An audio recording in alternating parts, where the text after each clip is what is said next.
Major Marcos. Kabuuan ng Major Marcos. Ito yung yan. Ito yung bilang ng mga street ito. Yan, ito naman yung halimbawa 5th Street. Ito yung katulad sa bahay namin. Yan. Mula doon sa baba hanggang dito. Ayan. Para ka lang nagpunta doon sa kabilang bahay namin sa paupahan. Ayan. Ito naman yung kabila. Yan, puno damo pa. Ilang taon na lumipas, ganun pa rin.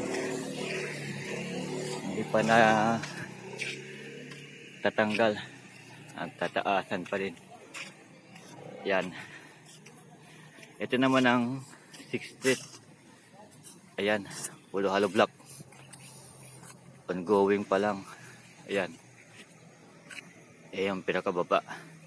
Pulo pag. Hindi maganda ang view pag pulo pag. Ayan. Tapos ito susunod namin 7th Street na. Ayan.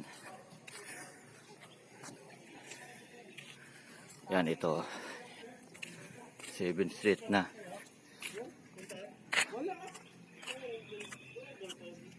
Ayan. Ito yung 6th Street. Ito yung sa likod namin 7th Street. Tapos kami pang 8th Street. Ito yung tindahan na di pa bukas. Ayan. Ayan. Dito ako pinapabili ng soft drinks. Ayan. Full storage na pala ako. Ayan. Ito yung likod namin.